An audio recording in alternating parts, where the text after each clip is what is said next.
Bom dia, gente. Fazer só uma observação. O Francesco, quando não está fazendo filho, está incentivando os outros, né? E o Marcos entrou na jogada. Então tá, criançada, hoje começamos com nós. Quem quer vir aqui para frente? Fiquei sabendo que vocês têm aprendido sobre uma fruta. É isso? Uma fruta?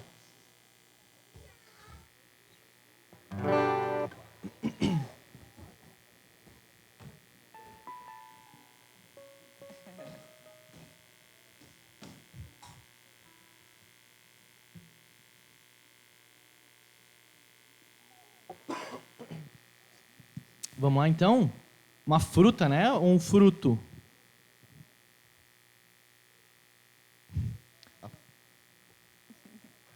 Vamos ensinar, então, uma musiquinha nova aqui pro pessoal. O fruto do Espírito tem 9 partes, parece tangerina. É o sabor mais doce que transforma e traz uma nova vida. Só recebe o fruto aquele que obedece e em Deus confia. E em você um milagre vai acontecer. Oh, que coisa linda! É o amor, a alegria, paz e paciência, amabilidade, bondade, fidelidade, mansidão e o domínio próprio. Amor, a alegria, paz e paciência, amabilidade, bondade, fidelidade, mansidão e o domínio próprio.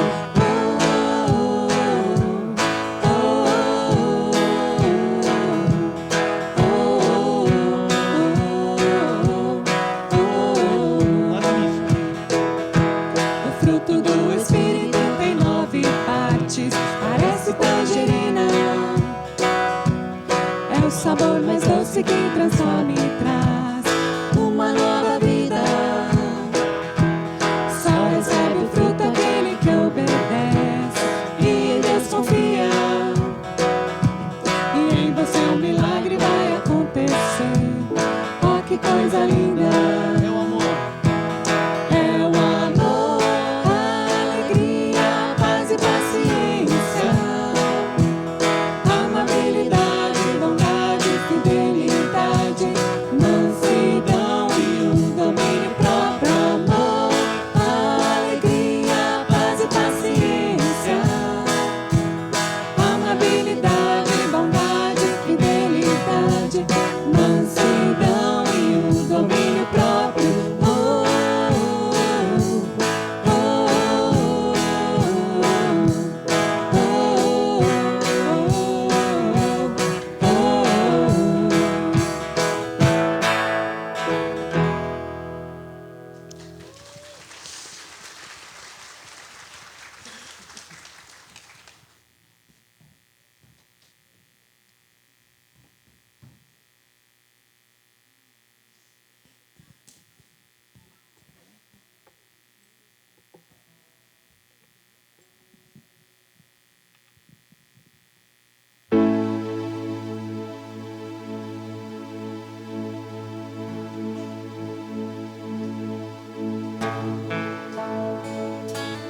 Tu és a luz que brilha sobre a escuridão.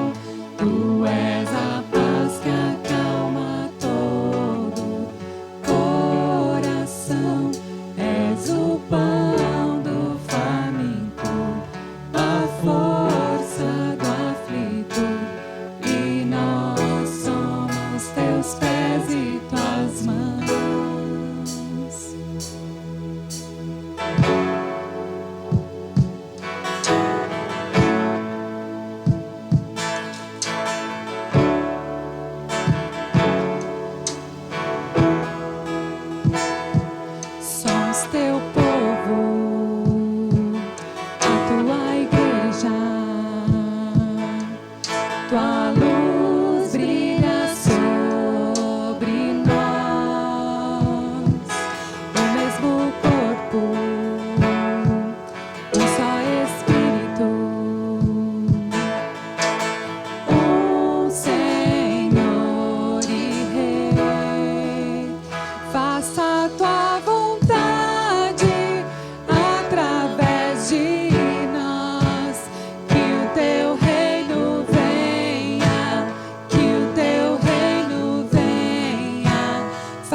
Justiça e paz se encontram e nasce a alegria. Esse é o teu reino, esse é o teu reino. Justiça e paz se encontram e nasce a alegria. Esse é o teu reino, esse é o teu reino. Justiça e paz se encontram e nasce a alegria. Esse é o teu reino, esse é o teu reino. Justiça e paz se encontram e nasce a alegria. Esse é o teu reino, esse é o teu reino de amor.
justiça e amor. E Jesus é a luz para mim. Os meus olhos ponho em ti, meu Criador e Deus, e maravilhado estou com tua glória. Vou viver para adorar a Jesus, Rei da glória.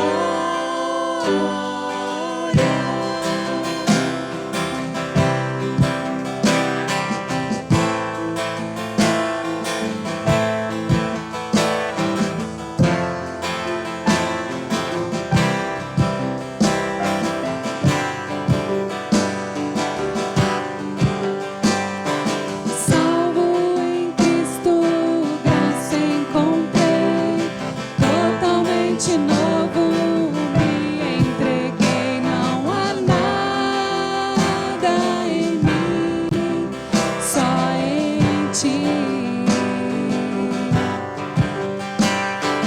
Tu és perfeito, sinto tua paz, fidelidade, justiça e amor. E Jesus é a luz para mim. Os meus olhos ponho em ti, meu Criador e Deus, e maravilhado estou com tua glória. Vou viver para adorar a Jesus, Rei da glória. Os anjos cantam bem, amam Santo, esperando te voltar, cantarei,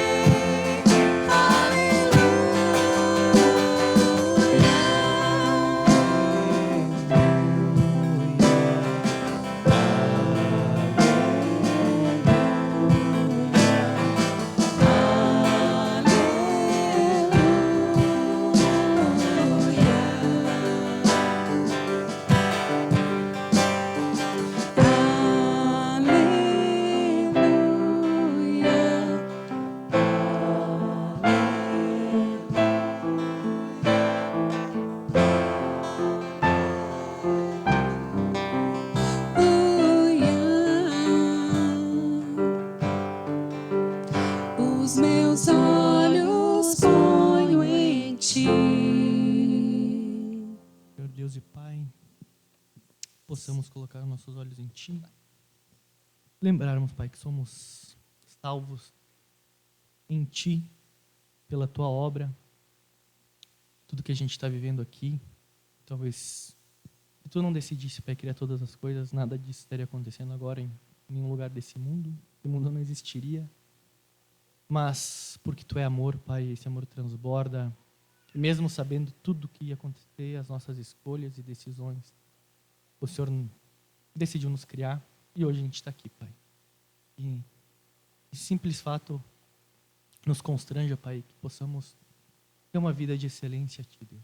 Transforma o nosso coração pela Tua palavra, Deus, pelo Espírito Santo que habita em nós. Como cantamos, Pai, aqui na música direcionada mais para as crianças, mas também que serve para nós, Pai. Possamos lembrar do fruto do Teu Espírito, Deus. Possamos colocar em prática e as pessoas verem isso na nossa vida, porque pertencemos a Ti. Em nome de Cristo que eu oro e te peço a Tua ajuda, Deus. Amém.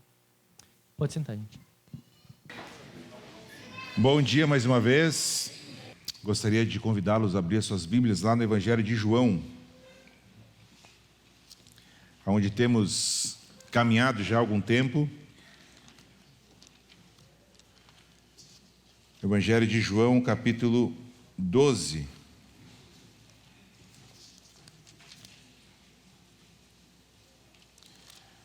uma passagem muito conhecida. Evangelho de João, capítulo 12, nós vamos ler dos versículos 12 até o 19. A entrada triunfal de Jesus em Jerusalém. Certo? Então diz assim a palavra de Deus. No dia seguinte, a grande multidão que tinha vindo para a festa ouviu falar que Jesus estava chegando a Jerusalém. Pegaram ramos de palmeiras e saíram ao seu encontro gritando: Hosana! Bendito é o que vem em nome do Senhor, bendito é o Rei de Israel. Jesus conseguiu um jumentinho e montou nele, como está escrito: Não tenha medo, ó cidade de Sião, eis que o seu rei vem montado num jumentinho. A princípio, seus discípulos não entenderam isso. Só depois que Jesus foi glorificado, eles se lembraram de que essas coisas estavam escritas a respeito dele e lhe foram feitas. A multidão que estava com ele, quando mandara Lázaro sair do sepulcro e o ressuscitara dos mortos, continuou a espalhar o fato. Muitas pessoas, por terem ouvido falar que ele realizara tal sinal miraculoso, foram ao seu encontro. E assim os fariseus disseram uns aos outros: Não conseguimos nada, olhem como o mundo todo vai atrás dele. Vamos orar mais uma vez, gente? Senhor nosso Deus, obrigado por tudo que nós já tivemos aqui nessa celebração, nessa manhã. Obrigado porque agora podemos ter a Tua palavra aqui, Senhor, diante de nós. E minha oração, Pai, é que o Senhor nos ajude a ter entendimento daquilo que o Senhor quer falar conosco. Capacita, Senhor, a nossa mente, os nossos corações a entendermos aquilo que Teu Espírito Santo quer falar com cada um de nós nessa manhã. Usa, Senhor, a Tua palavra, usa esse momento aqui conforme a Tua vontade e o Teu bom propósito, Pai. É em Teu nome que eu oro. Amém. Muito bem, então, na semana passada, para os que estavam aqui, o Olavo falou sobre aquele episódio onde Jesus ressuscita Lázaro, um relato marcante no Evangelho de João, onde Jesus chora e nós percebemos a humanidade de Jesus ali se manifestando, no sentido de que ele se importou com aquilo que aconteceu. O texto nos diz que Jesus amava, né, Lázaro, Marta e Maria, e por isso, então, ele se emociona naquele momento, mas obviamente que tem muito mais ali acontecendo. Talvez Jesus pensou a respeito da sua própria morte na cruz, porque ele já sabia do que estaria acontecendo, e isso logo vai acontecer, porque nesse texto que nós estamos lendo, a entrada triunfal, então, inaugura aquilo que nós chamamos de a paixão, a semana da paixão de Cristo. Então agora as coisas começam a andar muito rápido em todos os relatos, né, nos evangelhos sinóticos e também no de João. Começam a andar muito rápido os acontecimentos aqui a respeito da vida e do ministério de Jesus, porque estamos entrando no final, a consumação daquilo que desde antes da fundação do mundo foi estabelecido que aconteceria naquele momento da história. E aí então, da tranquilidade, ali nós temos um relato anterior, aí no capítulo 12 mesmo, de um jantar, né, em Betânia, onde Maria vai ali e derrama, né, um perfume caríssimo aos pés de Jesus, e aí Judas a repreende, e Jesus repreende Judas, e aí tem esse jantar ali, que até relativamente com tudo que vai acontecer, é tranquilo, mas é um ambiente mais em casa, né, um jantar, e aí de repente então nós somos trazidos para essa entrada triunfal. João muda aqui o foco, e aí nos fala que no dia seguinte, então, desse jantar, Jesus, então, vai para Jerusalém. E ali havia uma multidão, estava chegando a época de Páscoa, e essa é a única manifestação que Jesus admitiu sua, né, das pessoas o aclamarem. Jesus, geralmente, ele falava alguma coisa, pregava, ensinava, curava, operava algum milagre e se retirava, né? Jesus não queria atenção, né, até este momento aqui. E aqui é onde ele permite que as pessoas, então, cantem a ele, aplaudam sua entrada, enfim, façam a festa ali, embora ele soubesse que as pessoas estavam fazendo isso com um entendimento completamente errado daquilo que estava acontecendo. Mas mesmo assim, ele permite, né?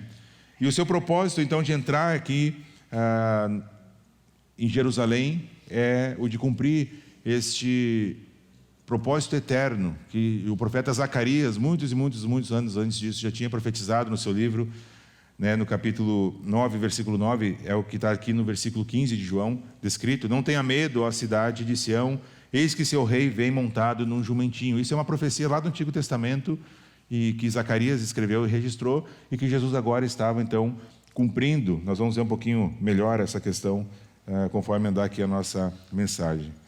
E essa era a hora mais esperada do ministério de Jesus. Aqui, então, vai se cumprir esse desejo, né, e esse propósito eterno, porque nós temos, às vezes, a sensação de que a cruz é o plano B, né? A criação não deu certo, e aí Jesus, então, Deus ali, a Trindade, se reuniu e diz: o que nós vamos fazer agora? Deu errado. E já sei, então, Jesus se oferece para morrer na cruz, e nós temos, às vezes, essa ideia errada.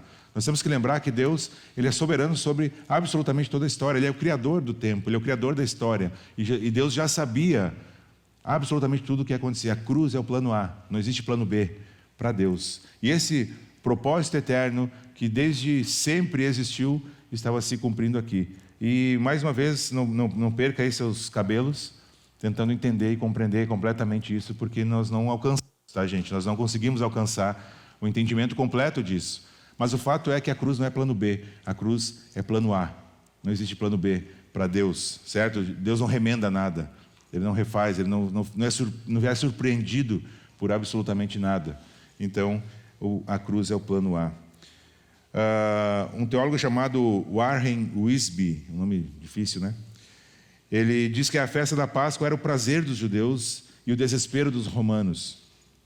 Era uma festa para os judeus, e o medo de uma insurreição dos judeus contra o povo romano, porque se juntavam muitas pessoas ali em Jerusalém nessa época da festa da Páscoa. E a Páscoa, vocês lembram, ela começou lá no Antigo Testamento, quando o povo foi ser liberto do Egito, e Deus mandou que se passasse o sangue do cordeiro nos umbrais das portas do povo de Israel, porque o anjo da morte iria passar e matar todos os primogênitos, né, do Egito.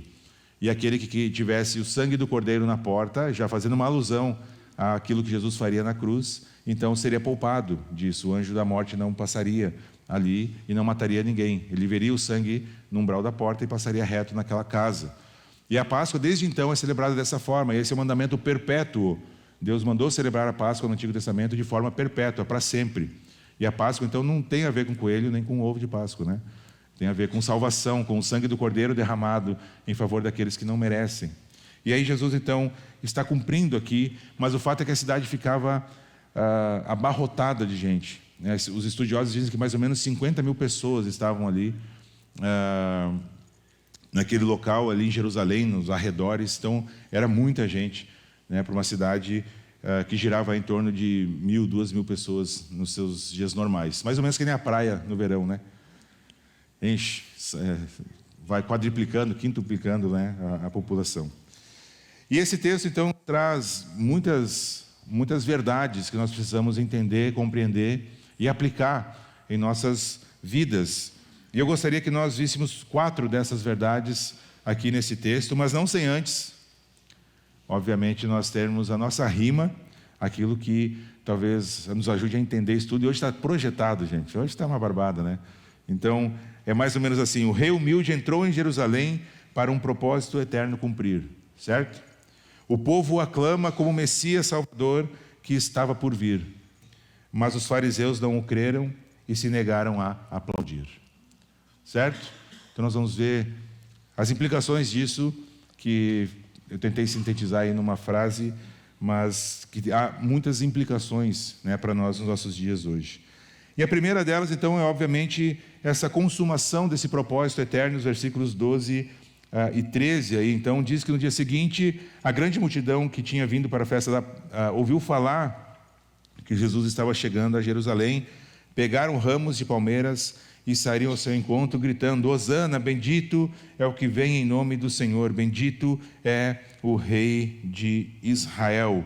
Eles citam o Salmo 118 aqui, que era entoado e cantado normalmente nos dias da Páscoa, porque a Páscoa de fato celebrava a salvação do povo lá no Egito, né, pelo sangue do Cordeiro. Então tem todo o sentido Jesus estar entrando aqui e ele permitir que as pessoas cantassem para ele este salmo que faz essa alusão, né? Bendito é o Rei de Israel, é o Senhor. Então, Jesus permite que as pessoas falem a respeito disso, mesmo que elas tinham um entendimento diferente disso. A vida de Jesus ao mundo foi um plano traçado na eternidade. Como eu comentei antes, não é um plano B. Desde o início, desde a eternidade, isso já estava feito. Só foi se cumprir dentro do tempo criado e estabelecido por Deus.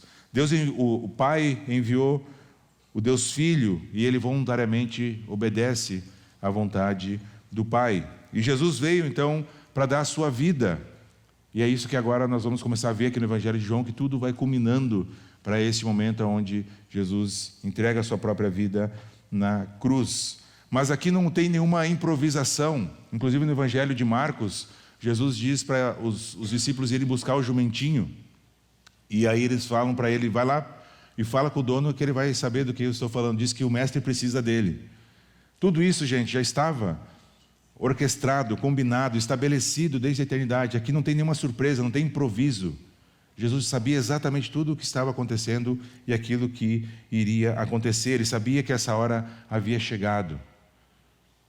Isso nos traz imediatamente uma aplicação para os nossos dias, porque a gente muitas vezes sabe que Deus ele tem o controle absoluto sobre toda a história, sobre as nossas vidas, sobre tudo o que acontece. A gente sabe cognitivamente que Deus não é pego de surpresa, que Deus não improvisa, que Deus faz as coisas perfeitamente de acordo com o seu bom propósito.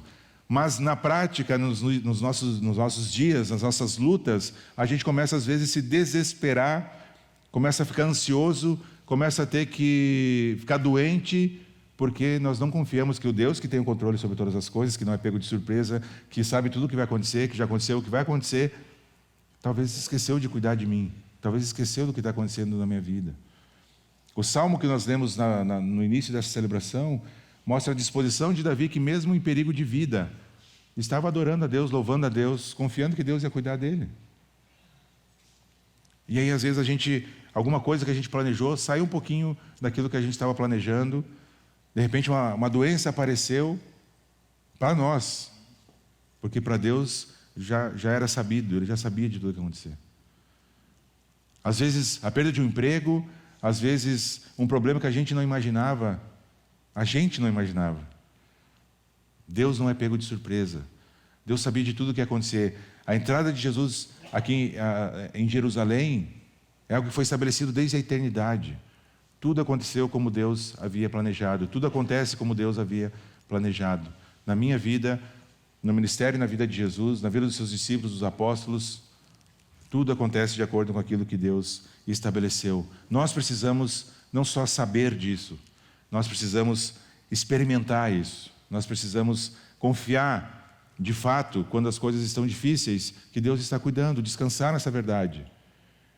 E essa vai ser uma decisão tomada, talvez várias vezes durante o mesmo dia, talvez várias vezes durante a mesma hora, de dizer, não, eu quero confiar em Deus, eu quero confiar em Deus, eu quero confiar em Deus. A segunda verdade que nós temos aqui é, então, a apresentação, a forma humilde como Jesus se apresenta aqui. A entrada de Jerusalém foi extremamente despretensiosa. Jesus veio montado num jumentinho, como Zacarias havia profetizado. Ele não entrou num cavalo todo pomposo, grande, como os reis conquistadores da época faziam. Os imperadores romanos, quando conquistavam uma outra nação, eles entravam pela cidade num cavalo todo ornamentado. As pessoas atrás vinham gritando o nome de quem havia vencido a batalha. Haviam carros e carroças, e um desfile pelo centro da cidade, a coisa mais linda e pomposa. E Jesus entra ali num jumentinho. Primeiro começa não sendo um cavalo, um jumentinho. E aqui alguns historiadores falam que, inclusive, quando um rei ia visitar uma outra nação e ele ia num jumentinho, simbolizava que ele estava vindo em paz. E Jesus é esse rei de outro reino que está visitando este reino em missão de paz. Ao passo que quando o rei de outra nação visitava uma outra nação a cavalo, ele já estava demonstrando sua intenção de vir para a guerra. Então, esse era um sinal nos dias, na cultura, né, de Jesus naqueles dias, de demonstrar ou vinha em paz ou vinha em guerra. E, coincidentemente, Jesus, na sua segunda vinda lá em Apocalipse, é descrito como aquele que virá com um cavalo branco para julgar, para guerrear, e não mais numa missão de paz. Certo? Então, Jesus não veio como esse conquistador político, e aqui está a grande diferença entre aquilo que os seus discípulos esperavam e o que Jesus de fato estava fazendo. Jesus, ele veio para estabelecer um reino espiritual e não para conquistar e libertar os judeus dos romanos, porque era isso que eles queriam um líder político que ia libertar eles do jugo dos romanos e então reinar sobre todas as nações. E Jesus vem então montar nesse jumentinho, cumprindo a profecia lá de Zacarias. E também aqui nós temos um outro fato que nós precisamos entender o contexto aqui, porque daí faz sentido para a gente, porque algumas coisas escapam se nós não entendemos o contexto, é de que todos os anos na Páscoa, o sacerdote ele ia até Belém, onde estavam todos os cordeiros, e ele escolhia aquele melhor cordeiro, e ele voltava para Jerusalém para fazer o sacrifício pelo pecado do povo, para clamar a Deus por perdão. E ele escolhia então o melhor cordeirinho lá em Belém e vinha até Jerusalém. E nesse trajeto de Belém até Jerusalém, o que acontecia? O povo pegava folhas de palmeiras e quando ele entrava em Jerusalém, eles cantavam o Salmo 118. Hosana nas alturas, o rei que vem, obrigado a Deus pelo perdão dos pecados através do sangue do cordeiro que vai ser sacrificado. E aquele cordeirinho ia até o templo ser sacrificado então. E é exatamente isso que Jesus está fazendo aqui. As pessoas não sabem que isso está acontecendo. Mas é exatamente isso que Jesus está fazendo aqui. Ele é o Cordeiro de Deus que tira o pecado do mundo. E o povo, sem saber, está celebrando aquele Cordeiro perfeito, que foi escolhido não pelo sacerdote, mas pelo Deus, próprio Deus, sendo Ele Deus, entrando agora em Jerusalém para morrer, derramar o seu sangue e livrar a todos aqueles que creem do pecado. Isso explica o fato porque algumas pessoas já tinham os ramos de palmeiras, outros foram pegar. Mateus tem um pouco mais de detalhes aqui dessa parte, diz que alguns já tinham ramos e outros foram pegar os ramos. Então, aqui essa profecia se cumpre. Mas nós temos, olhando a perspectiva de Jesus, nós temos algumas coisas bem práticas aqui para nós. Primeiro, humanamente falando, se Jesus desse uma palavra, naquele momento, todo o povo judeu iria pegar em espadas e iam atacar soldado romano, imperador, eles iam invadir qualquer lugar que Jesus mandasse. Ele tinha, naquele momento, o poder, humanamente falando, de fazer com que aquele povo todo atacasse os romanos. Por quê? Porque eles achavam que o Messias viria para ser esse líder político, que ia acabar com o jugo dos romanos sobre eles. Então, Jesus podia só soltar uma fagulha e aquele povo todo ia pegar a espada e ia atacar quem ele mandasse atacar. Jesus poderia ter feito ali uma guerra, podiam pegar os romanos de surpresa, podiam fazer Pilatos prisioneiro, tudo isso poderia acontecer, porque tinha muita gente mesmo, e os romanos ficavam nervosos por causa disso, justamente por esse medo de tanta gente ali reunida, talvez acontecer alguma tentativa de revolta. Sobrenaturalmente falando, Jesus é Deus, e se Ele quisesse, Ele podia ter limpado a terra, simplesmente falando. Pelo som da sua palavra, todas as coisas foram feitas, e assim também todas as coisas podem ser desfeitas. Sobrenaturalmente falando, Jesus poderia entrar em Jerusalém e acabar com todo esse contexto que existia ali do jugo dos romanos sobre os judeus. Mas Jesus não veio nem para uma coisa e nem para outra coisa. Jesus veio para estabelecer o seu reino, mas o seu reino é um reino espiritual, é um reino de paz, é um reino que não é deste mundo. As leis desse reino já foram estabelecidas no Sermão do Monte, lembram? Quando Jesus fala sobre as bem-aventuranças. E aqui Jesus então está inaugurando o seu reino espiritual, do qual nós já podemos viver ainda na sua plenitude. E aqui nós temos algumas aplicações. A preocupação de Jesus, que é o nosso rei, não é o exterior, em primeiro lugar. Jesus não se preocupou com pompa. Ele não quis entrar ali vestido em roupas finas e um cavalo grande com um mundaréu de gente ali, em carroças, enfim, num desfile pomposo. Não, Jesus entrou montado num jumentinho. Porque não é o enfeite externo que interessa para o nosso rei. O que interessa para o nosso rei é o nosso coração, é o nosso caráter, é o quanto nós experimentamos arrependimento dos pecados, é o quanto nós voltamos atrás, é o quanto nós lutamos contra o pecado, é o quanto nós buscamos santificação, e todas essas coisas são interiores, não são exteriores. E a pergunta para nós é: aquilo que Jesus rejeitou, ou seja, toda essa pompa, todo esse enfeite exterior, todo um jeito de fazer as coisas, somente uma casca externa, por que aquilo que ele rejeitou nós buscaríamos? E por que nós não amaríamos aquilo que Jesus amou? Ou seja, uma vida de santificação, uma vida de honra e busca de adoração ao Pai, uma vida de crescimento constante. Gente, se isso não nos motiva a sermos menos orgulhosos, eu não sei o que mais pode nos motivar. Jesus poderia ter feito qualquer coisa que ele quisesse, literalmente, porque ele é Deus, o Todo-Poderoso, o grande eu sou. Mas como Filipenses capítulo 2 vai nos dizer, ele escolheu se despir desta glória e humildemente veio para servir, não para ser servido. Veio para morrer no nosso lugar.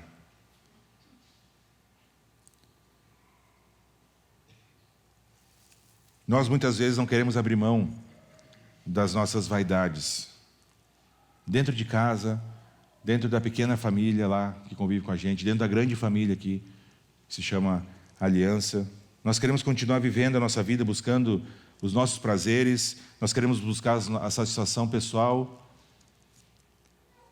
mesmo que isso implique em um casamento arruinado, em filhos distantes, em relacionamentos quebrados com outras pessoas, em uma vida imersa no pecado e naquilo que desagrada a Deus. Mesmo sabendo de tudo isso, a gente muitas vezes escolhe viver a vida dessa forma, buscando o nosso próprio prazer, buscando satisfação pessoal.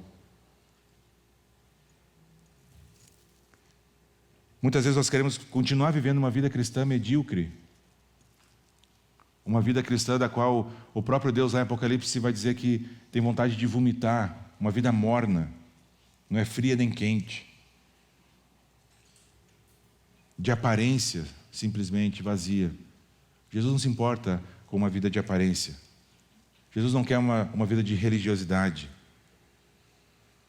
Ai de nós, gente, nós pensamos que a gente pode viver de qualquer coisa, de qualquer jeito, enganar o rei e achar que lá no final de nossas vidas entraremos no seu reino. Muito cuidado. Nós precisamos de arrependimento, nós precisamos clamar por salvação. Mais uma vez, nas últimas mensagens eu já falei sobre isso. Se nós não crermos que precisamos de salvação, por que nós precisamos de um Salvador? Se eu não tenho consciência de que eu desesperadamente preciso de salvação, por que eu vou clamar a Jesus? Nós precisamos experimentar mudança de vida, transformação. Isso só vai vir com arrependimento, com uma fé genuína, com obediência na palavra de Deus. A terceira verdade é essa exaltação pública de Jesus, aqui versículo 13. Então o povo canta: Hosana, bendito é o que vem em nome do Senhor. Tanto a multidão que estava em Jerusalém, quanto aquela que o acompanhava ali até a cidade santa, começou a proclamar então Jesus como o Messias, o Salvador, com vozes de júbilo. E essa proclamação tem duas verdades aqui bem importantes. A primeira dela é que apontou Jesus de fato como Salvador, mesmo o povo cantando a ele com aquela intenção de que ele fosse o líder político que ia salvar eles do jugo romano. Mas a verdade eterna está sendo escancarada aqui. Jesus é o Salvador. Ele é o único Salvador. Ele é o caminho, a verdade e a vida. E ele mesmo diz que ninguém pode ir até o Pai a não ser por ele. Não tem outro caminho até Deus. Não existe atalho. Não existe aquela história que nós às vezes ouvimos por aí, que todos os caminhos levam até Deus. Não, só há um caminho até Deus. Esse caminho é Jesus. Nenhum outro falso Deus reivindicou para si, Buda, Alá e quem mais quiser botar na lista, ser o único caminho até Deus. Somente o nosso Senhor Jesus Cristo disse: eu sou o caminho, a verdade e a vida, e ninguém vai ao Pai a não ser por mim. Ele é o Salvador. E a segunda verdade que esse canto aqui nos aponta é que Jesus mostra Jesus como rei. Ele não apenas é o Salvador, mas ele também é rei. Nós temos um rei, gente, nós temos uma autoridade sobre nós. Nós não podemos viver de qualquer jeito, fazendo aquilo que a gente acha que é certo. Nós temos um reino ao qual pertencemos, se cremos em Cristo, e esse reino existe com leis e regras, as quais nós precisamos também entender e submeter e obedecer. Não para ganhar alguma coisa dele, mas porque já obtemos o seu perdão, a sua graça, e nós queremos então viver para a sua glória. No reino de Cristo, se você quer ser nobre, você tem que ser o último. Neste reino, a lógica é invertida. No reino de Jesus, o discipulado é o mais alto grau. O serviço é a mais alta patente. No reino deste rei, ele faz pescadores nobres. Camponeses se transformam em príncipes. Enquanto eles ainda continuam pescadores e camponeses. Essa é a beleza do reino de Cristo. Aquele que quer ser o primeiro, Jesus diz, tem que ser o último.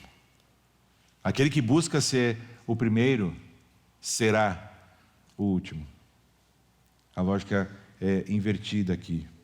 No reino de Cristo, se você quer ser um nobre, então você precisa ser um discípulo, sentar-se aos pés de Jesus, ouvir a sua palavra, estudar a sua palavra, buscar a santificação. E isso vai se dar também andando junto com outras pessoas. E uma pergunta bem prática é: você tem discipulado? E a pergunta subsequente é esta: por que não? Você precisa responder. Se você tem, sim. E se você responder não, por que não? Por que não? Porque a nossa vontade nesse reino tem que ser submetida à vontade do rei. E, gente, o discipulado vai ter um papel fundamental nesse trabalho. E por fim, nós temos então a quarta verdade, a incompreensão dos discípulos e também a rejeição dos fariseus, certo?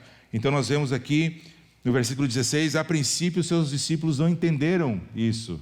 Não só os discípulos, ninguém estava tendo esse entendimento daquilo que estava de fato acontecendo ali no reino espiritual. O Cordeiro de Deus iria tirar o pecado do mundo, era isso que estava acontecendo, mas os discípulos não entenderam ainda. Eles não ligaram a profecia de Zacarias à entrada de Jesus em Jerusalém com o jumentinho. Só depois que Jesus foi glorificado, ou seja, só depois da ressurreição, é que eles conseguiram entender, se lembraram do que tinha acontecido ali e entenderam aquilo que Jesus havia feito.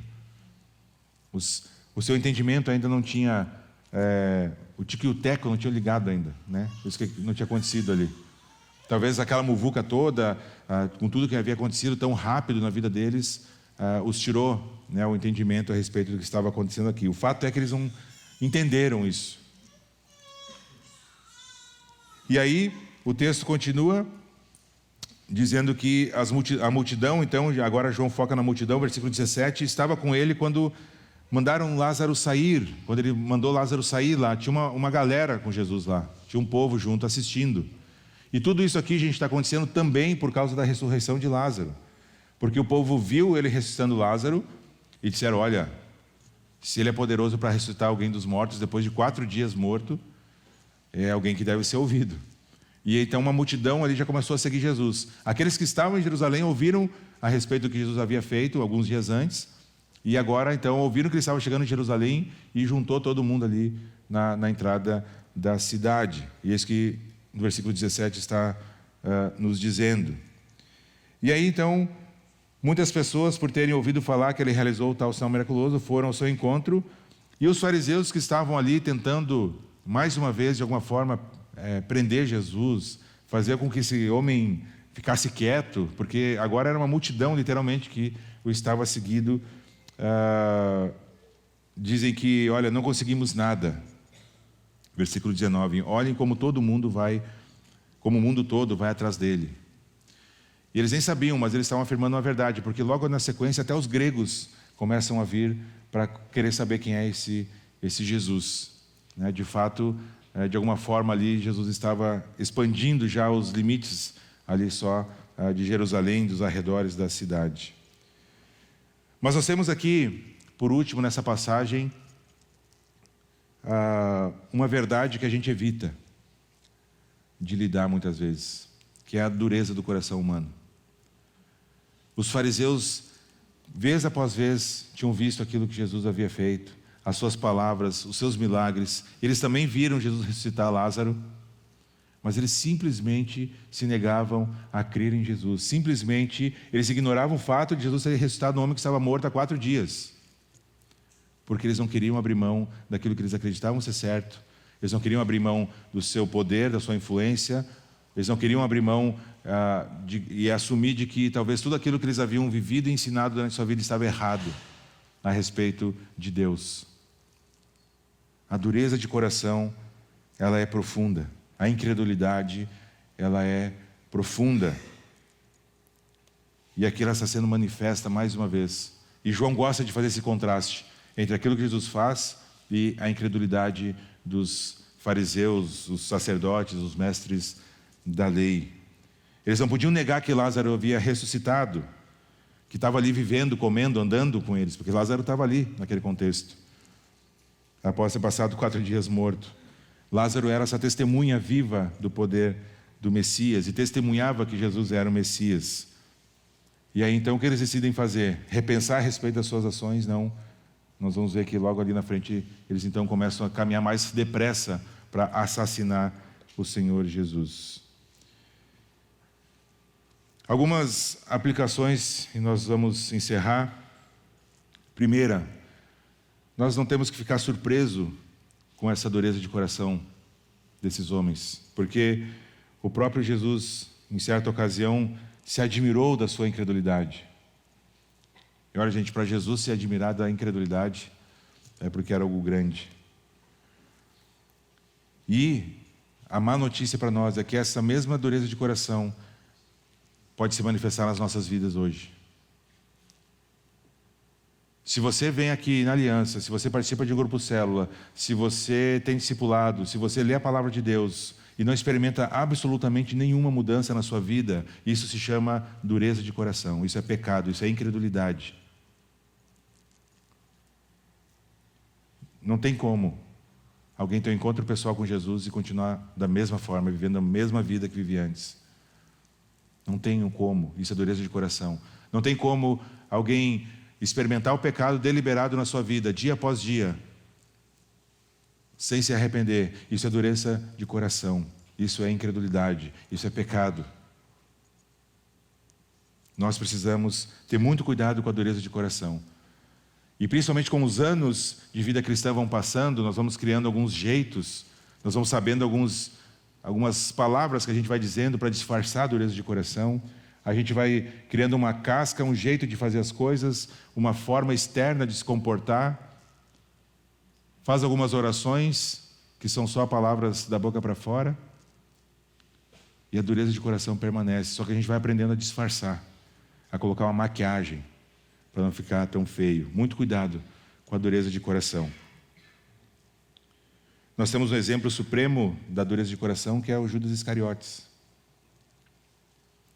Ele era um discípulo, ele foi alguém que conviveu com Jesus diariamente, ele foi alguém que experimentou a bondade e a misericórdia do próprio Senhor Jesus, ele foi alguém que comeu à mesa com Jesus, ele foi alguém que abraçou Jesus, que recebeu das suas palavras, que viu do seu poder, e mesmo assim, na última hora, ele escolheu trair Jesus. Isso é dureza de coração, gente. E a gente pode traçar exatamente o mesmo caminho. Se dizer cristão, se dizer um discípulo, andar como cristão, falar como cristão, se vestir como cristão, e o nosso coração está distante do Rei. 3 aplicações aqui para nós. Lembre-se de que Deus é soberano sobre todas as coisas. Se tu dormiu durante a mensagem, desligou a chave, às vezes cai disjuntor, né? Religa aí o disjuntor, dá uma respirada. Lembre-se que Deus é soberano sobre todas as coisas, mas não só se lembre cognitivamente. Exercite isso na sua vida. Durante essa semana, quando alguma coisa acontecer, que você começa a ficar ansioso, preocupado, se lembre disso. Deus não é pego de surpresa, Deus sabe de todas as coisas. Descansa nele. A segunda coisa, procure praticar humildade e serviço, aonde você estiver, na sua casa, no seu trabalho, no grupo célula, aqui na aliança, nos seus relacionamentos interpessoais, com a sua família, seus amigos. Busque formas de praticar a humildade e o serviço. Serviço também é uma forma de amar os outros. E por fim, avalie sua conversão. Eu sei que é estranho falar isso, gente. Eu não quero botar em dúvida, até porque isso é só Deus que sabe. Mas avalie sua própria conversão. Avalie seu coração, sinceramente. Perceba pelas suas ações, naquilo que você tem buscado, gastar o seu tempo. Pega seu extrato bancário e veja onde você tem gasto o seu dinheiro, e ali vai dizer muito de onde está o seu coração. Porque onde estiver o seu tesouro, é lá onde vai estar o seu coração. Quanto tempo você tem gasto com a palavra de Deus? Você tem feito o plano de leitura que nós estabelecemos, sei lá, oferecemos? Ou está sem tempo para isso? Avalie sua própria vida, se seu coração está endurecido, moldável. E a boa notícia, gente, aqui é que nós podemos ainda nos arrepender. Nós podemos ainda voltar atrás, nós podemos buscar arrependimento em Deus, pedir e clamar a Deus que nos traga quebrantamento de coração, voltar onde caímos e recomeçar. Ainda dá tempo, ainda dá tempo. Não sei quando o Senhor Jesus vai voltar, aí montado no cavalo, para julgar. Mas até esse dia, ou até quando Deus resolver que os nossos dias aqui acabaram, nós temos tempo de voltar atrás, nos arrepender, nos santificarmos e termos uma vida de verdade com Jesus. Isso é o que vale a pena. Todo o resto, absolutamente todo o resto, é secundário e deveria ser secundário na minha lista de prioridades. Amém? Vamos orar, gente? Senhor Jesus, obrigado por este relato da tua entrada, Senhor, em Jerusalém. Começando, Senhor, aqui, inaugurando, Pai, os seus últimos dias, para a sua obra, Pai, de redenção na cruz, a sua morte. O Cordeiro perfeito, Senhor, entrou em Jerusalém, aquele que tirou o pecado do mundo, Senhor. Obrigado porque, ao lermos este relato, nós podemos ter esperança de sermos poupados do inferno, de sermos poupados, Pai, da morte eterna, da separação eterna do Senhor. Não porque de alguma forma merecemos, mas por causa da tua graça, Senhor, que se manifestou com o derramamento do teu sangue precioso naquela cruz. Obrigado, Senhor, porque nós podemos olhar e perceber como o Senhor é soberano, sobre como nada foge do teu controle, como nós podemos descansar sabendo que o Senhor nunca é pego de surpresa. Nos ajuda, Senhor, a vivermos de forma humilde. O Senhor é o Rei dos Reis, o Senhor dos Senhores, e adentrou este mundo de forma humilde, Senhor, servindo. O Senhor, que é merecedor de toda a honra, de toda a glória, de toda a adoração, veio a este mundo para servir. Quem somos nós, Pai, para pensarmos que de alguma forma devemos ser servidos? Quem somos nós, Pai, quando o Senhor mesmo abriu mão da sua glória e da sua majestade, pensarmos que somos merecedores de alguma coisa? Nós não somos, Senhor. Tem misericórdia de nós, Pai.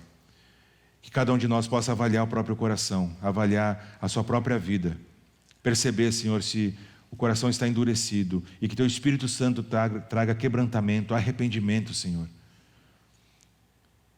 Obrigado porque a tua misericórdia se renova todas as manhãs, como a tua palavra nos ensina. A tua graça, Pai, ela transborda. Que nós possamos, Senhor, durante essa semana, durante o dia de hoje mesmo, Pai, avaliarmos nossas próprias vidas. Sermos convencidos do pecado e do arrependimento pelo teu Espírito Santo, Pai, e voltarmos para o Senhor. O que o Senhor quer de nós, Pai, não é uma vida de religiosidade externa. O Senhor quer vida pessoal, relacionamento vivo, Senhor. Nos ajuda, Pai, a buscarmos isso. Nos livra, Pai, da religiosidade. Nos livra de nós mesmos. Nós precisamos desesperadamente da ação do Senhor em nossas vidas. Que todo o resto, Pai, em nossas vidas seja secundário. Que busquemos em primeiro lugar o Senhor e o seu reino, sabendo que todo o restante vai ser acrescentado conforme o teu bom propósito, estabelecido antes da fundação do mundo, Pai, para as nossas vidas. É em teu nome, Senhor, que nós oramos agradecidos. Amém. Amém.